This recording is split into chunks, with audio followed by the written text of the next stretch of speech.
Okay, so we've talked about the cards that are in our cart. Guys, what do you think about Strixhaven and Commander 2021? It's nice to see a return to form, so to speak, with actual Commander decks as compared to the Commander Light decks we've been getting with each set. Yeah, I gotta say that getting multiple new cards in these Commander decks really does let R&D kind of stretch their legs a little bit. In particular, I'm looking forward to picking up some of those white cards we didn't really have time to mention in the cards in our cart section in detail, but I'm going to get an Archaeomancer's map and a monologue text at some point for my mono white deck, and I'm interested to see what that means for the future of white in Commander in particular.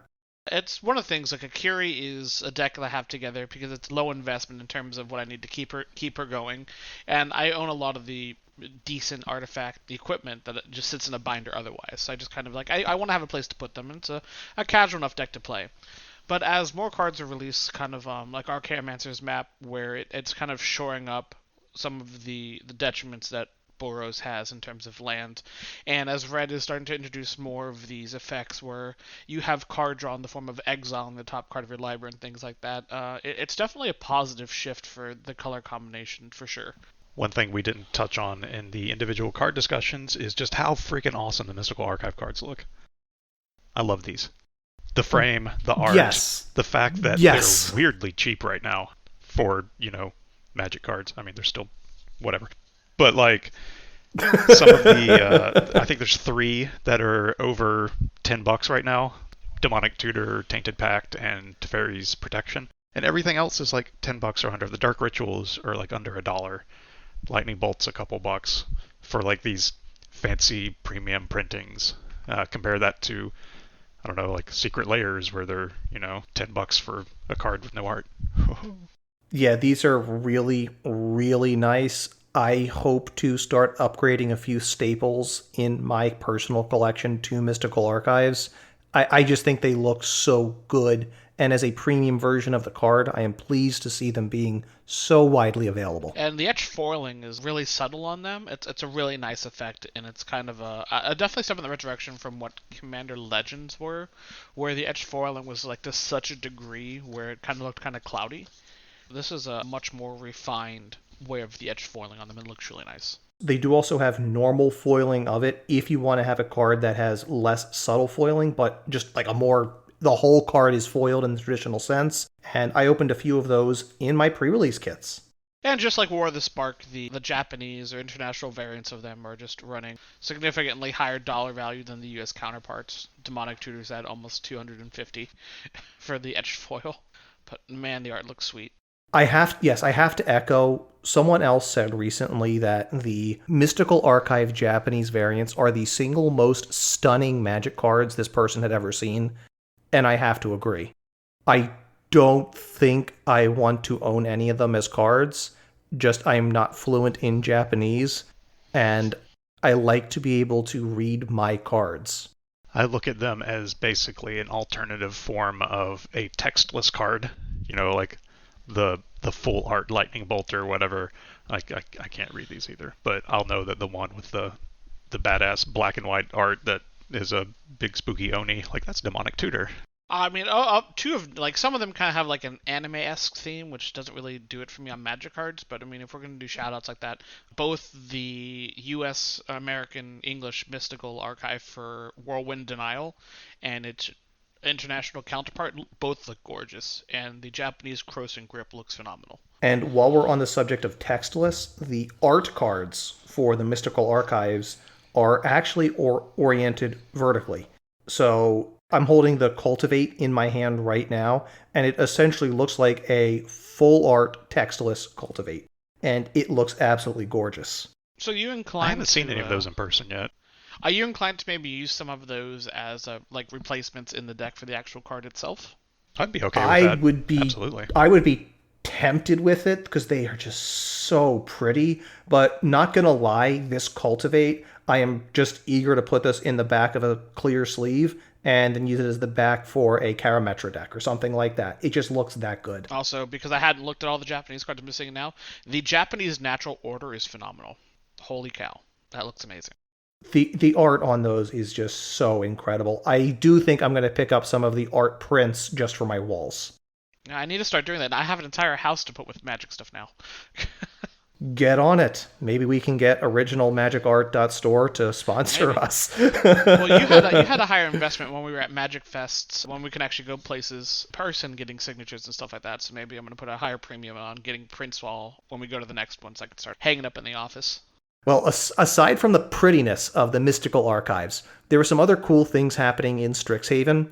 Jake, you wanted to talk a little bit about Magecraft as a whole. Yeah, it's just one of those cool mechanics that is not limited to the set. Basically, any set that has instants or sorceries or the ability to copy any of them will continue to make this mechanic better. Willing to go out on a limb and say that will be most sets going forward. And it interacts really well with Storm, which is, a noted, very fair magic mechanic, so I love seeing anything that makes Storm even better. And I've heard a couple content creators and folks in the CEDH community saying that there might be enough of these types of effects to maybe have a recurrence of manual Storm in CEDH, which would be kind of cool to see, just to shake things up a little bit. I have long ago decided I'm too dumb to play those lists, but I wouldn't mind playing against them. The thing that makes me really interested, too, that the last, I guess, 3 sets we have seen at common or uncommon a fork effect, which means that we're probably going to keep seeing these fork-type effects printed on the regular, which is yet another way that feeds into Magecraft as a really cool design. And it's only a matter of time before the wording on one of them does something really stupid. Yeah. Every time effects like this come out, I think back, when I think it was Commander 2015 when Mizzix of the Magus was released, and you had these cool Spellslinger decks. It makes me really want to go back and build one, but being just pure Izzet Spellslinger has never been something I've been particularly good at. I don't feel that I'm good at it. But with Magecraft and other effects like that, it makes me really want to consider it. But there is something that's coming out of Strixhaven, a new direction for Golgari that is up your alley, Alex. Yeah, that's Golgari / Witherbloom and Life Gain Matters, which is an interesting take on it, but I get it.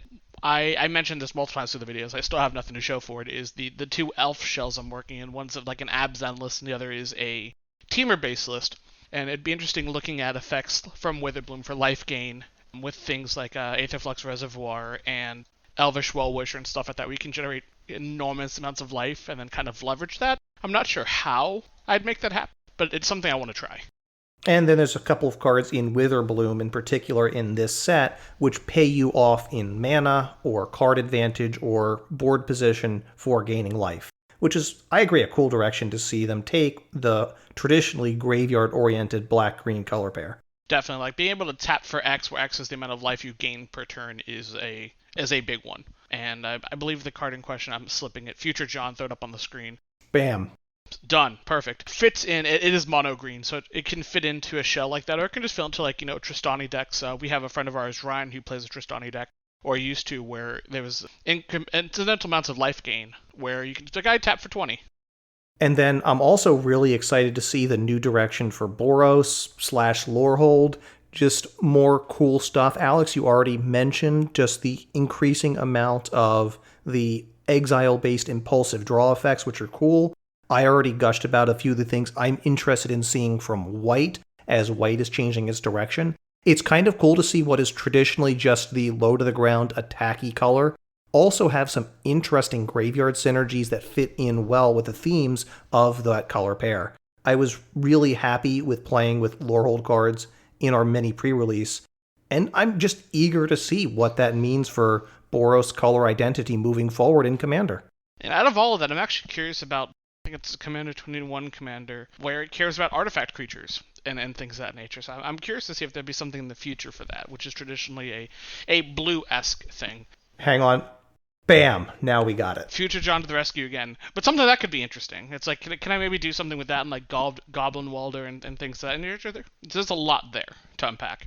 I think Strixhaven in particular is going to have a lot for us to unpack. It doesn't seem like the set that is going to break Commander with 1,000 new staples, but it does seem like a set with a lot of interesting things to offer the format as a whole. New directions for several color pairs, unique and interesting mechanics, and some really cool Commander decks. We didn't even get into talking about some of the Elder Dragons, and I know there's one member of our play group who is looking to build with Beladros Witherbloom, and I am all about that card.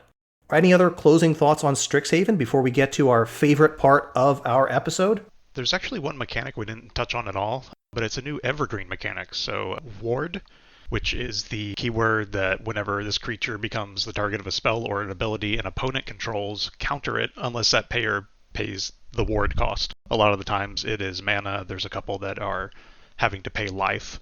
Feels like this is kind of a replacement for hexproof, which I'm okay with because honestly that's kind of a garbage mechanic to have to interact with. Like you're either putting it on cards that are just too strong with it, or I don't know. I never have good feelings about hexproof. Boggles everywhere. So this seems like a cool way. Yeah. This just seems like an interesting take on that. And they can definitely expand it into different costs. Like I could see Ward having discard a card. So before you can target whatever this is, they have to actually discard a card, and that's really going to disincentivize people from being the one to remove a certain piece on the board. So that'll just be neat to see how that evolves in the future. I would like to see this applied as a potential space for not quite counter magic that we have seen come up as combat tricks in green and in white traditionally, where they will grant a creature temporary hexproof or protection. And it gives a lot of interesting play space where you could have a cheap effect that provides that essentially cheap ward effect to act as a virtual counterspell to interaction. I think the more that players can interact on the stack, the more that option exists and is viable, the better the game is as a whole, because the more interactive the game becomes as a whole. I will say this about Strixhaven. I don't think a set has come out in a long time where I've wished the partner mechanic was more prevalent. Because there's a lot of cool individual niches in here. I'm like, man, if this could be a partner with that, it would be like the funnest, most intricate deck I can think of, and I really want it. I had a dream that the double-faced modular deans were actually partners with each other, and you could have both of them on the battlefield doing the same thing together, and it would be wonderful. I get that modal double-faced cards are the gimmick now, and that's what we're going to see more of, and I think that's fine. We got more unique creatures and effects and cool cards out of it. But, yes, I agree with you, Alex. So I guess that brings us to that time. It's that time. It is time for our hot seat for the week, and I have our question. Alex, since you have retired in glory from giving us hot seat questions. As you know, Strixhaven is a set that was billed as being Magic going back to school, going to college. And there have been a lot of really great stories told, not in the setting of Magic schools, but college in general. So, on a scale of Animal House to A Beautiful Mind, where would you rank each college in terms of its goofiness? I'd have to put Silverquill up there with what is it? I think it's Dead Poets Society. Okay.